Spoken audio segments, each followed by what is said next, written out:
lupa tadi ini. Boleh ya Bu Ima ya saya merecord ini? Nggih, Bapak, monggo. Oke, siap.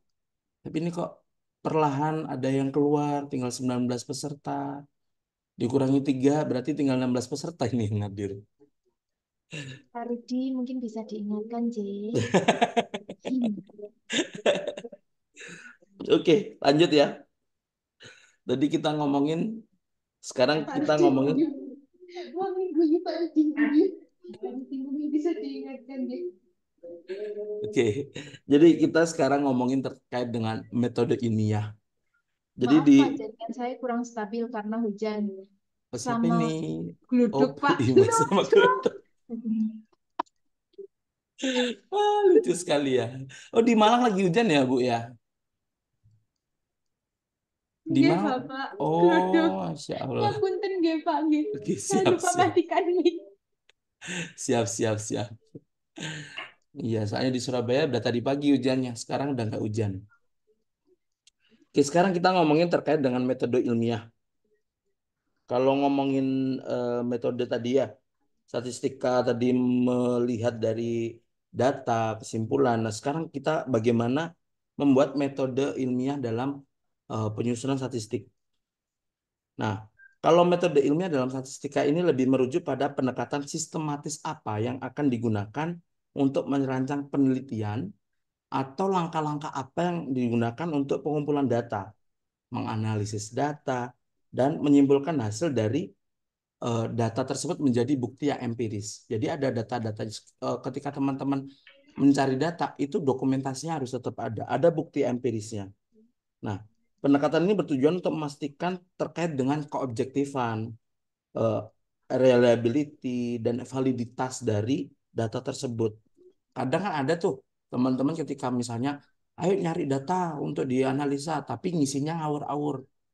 Ngisinya syukur diisi. Kayak misalnya tadi ditanya tingkat kepuasan. Ah, yang penting jawablah. Nah, itu kita bisa melihat dari metodenya seperti apa. Ada yang salah nggak di metodenya? Nah, di sini metode ilmiah adalah cara untuk mencari kebenaran yang bila ditinjau dari segi penerapannya, itu tingkat kekeliruannya itu paling kecil. Oke?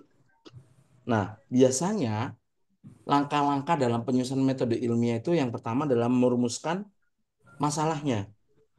Nah, perumusan masalah itu biasanya apa? Dalam bentuk pertanyaan. Apakah nilai ini berkolerasi dengan ini? Nah, seperti itu ya masalahnya. Jadi langkah pertama dalam metode ilmiah adalah merumuskan pertanyaan atau hipotesis penelitian yang jelas. Ada pertanyaan, teman-teman? Nah, ketika merancang suatu rumusan masalah, kita ada merancang penelitian, terus melakukan pengumpulan data, menganalisis data, menginterpretasikan, dan menarik kesimpulan. Itu ada di nomor 4. Yang pertama, yang setelah merumuskan masalah, kita melakukan studi literatur. Jadi teman-teman ketika mau membuat penelitian, teman-teman harus tahu dulu setelah rumusan masalah itu apa sih yang apakah ada penelitian sebelumnya yang pernah membahas terkait dengan penelitian teman-teman, rumusan masalah teman-teman. Jika ada, itu bisa dijadikan dasar untuk teman-teman melakukan penelitian. Ada yang bocor, siapa ini bocor? Udah ya, nggak ada yang bocor ya. Oke, setelah itu kita membuat dugaan-dugaan pertanyaan atau hipotesis. Jadi masalah itu sebenarnya yang buat teman-teman sendiri. Oh, bukan masalah hidup ya, tapi masalah-masalah penelitian. Jadi teman-teman tujuannya pengen apa sih? Itu yang menjadi pertanyaan-pertanyaan teman. Hipotesis apa yang pengen teman-teman bikin.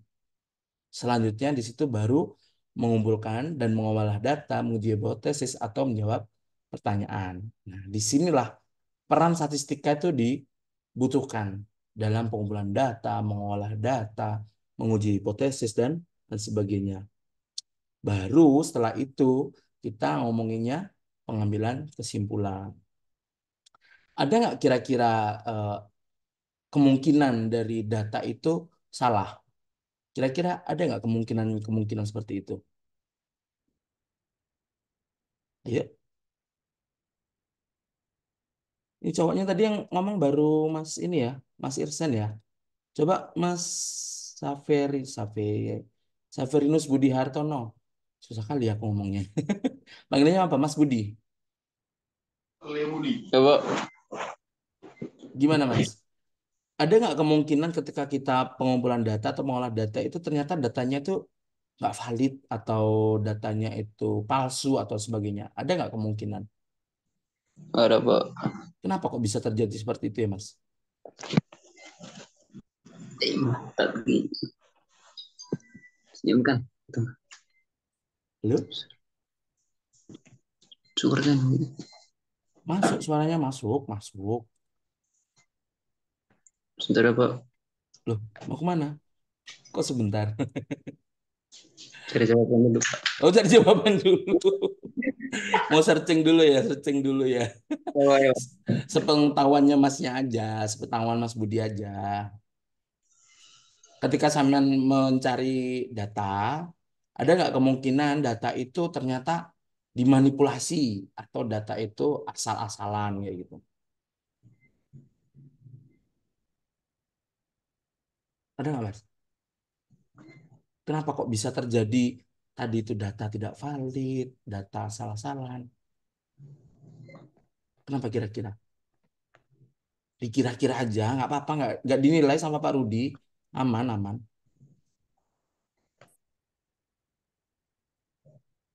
Waduh, mikir keras ini Pak Budi ini ya, Pak Budi Mas Budi nih.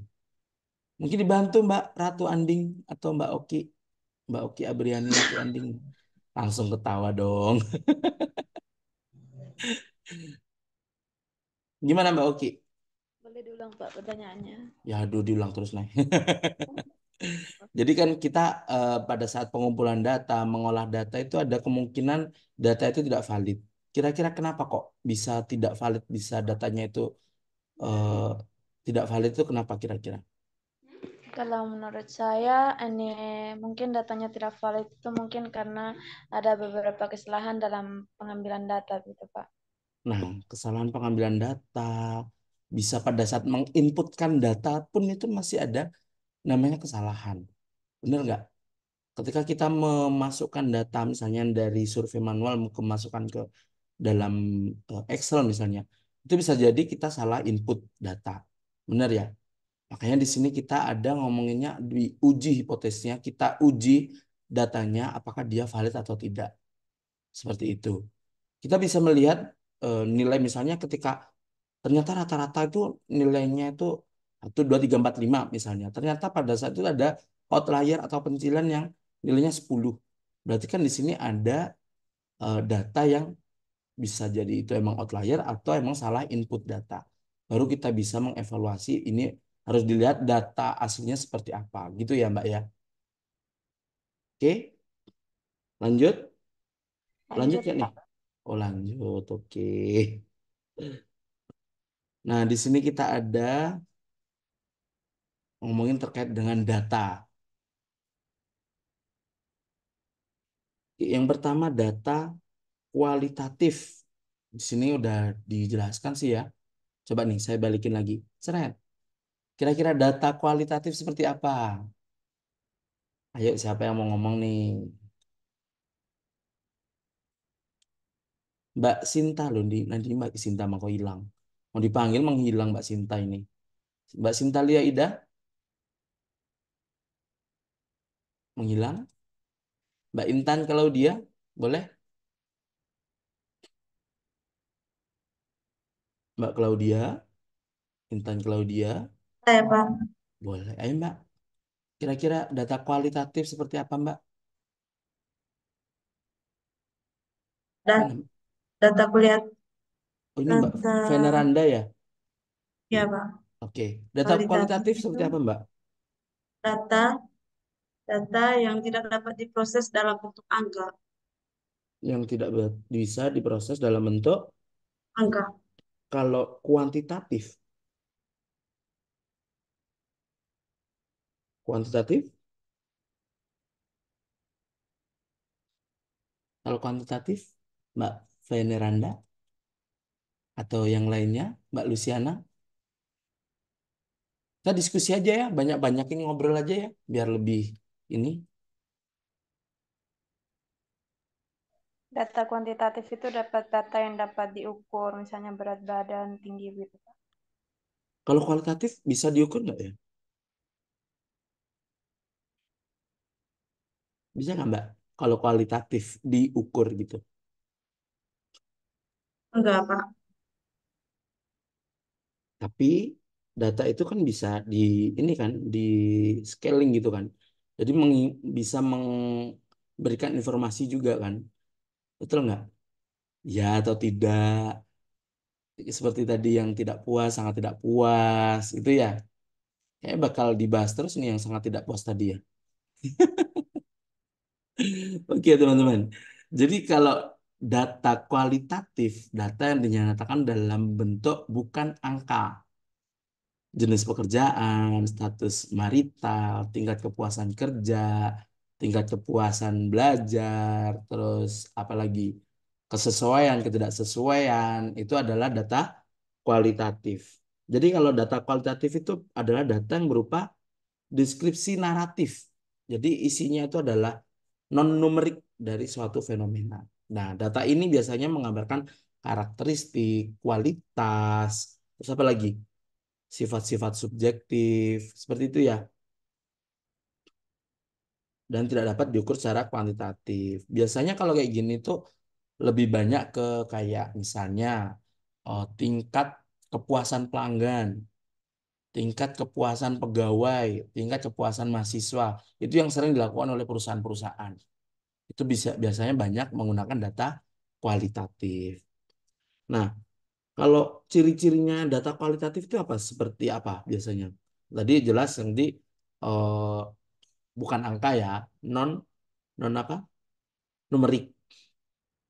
Biasanya apa? Kalau kualitatif, dia lebih banyak deskripsi, lebih banyak ngomongin naratif. Jadi cerita yang menggambarkan tentang penelitian yang kita teliti. Nah, dapat berupa misalnya kita mau wawancara, observasi, itu lebih banyak ke kualitatif. Jadi percakapan-percakapan itu bisa menjadikan data, tapi data kualitatif. Terus data kualitatif itu lebih subjektif karena dia lebih bisa melebar. Pembahasannya cerita apa? Datanya itu bisa melebar, bisa memberikan informasi yang jauh lebih banyak daripada kuantitatif. Jadi persepsi, pandangan, pendapat itu semua bisa dijadikan data kualitatif. Jadi bisa melihat seperti apa sih keterlibatan dari seorang tuh terhadap penelitian kita itu dilihat dari data kualitatif. Nah, tadi disebutkan sama Mbak Veneranda bahwa diukur, tidak dapat diukur secara langsung.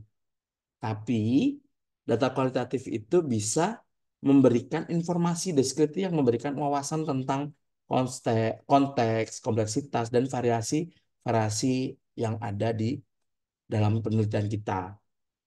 Nah, data kualitatif juga itu bisa fleksibel loh, gitu. Bisa karena kita lebih pendekatannya itu lebih enak gitu ketika kita mencari data kualitatif. Jadi ketika surveyor itu melakukan penyusunan data dengan cara misalnya survei,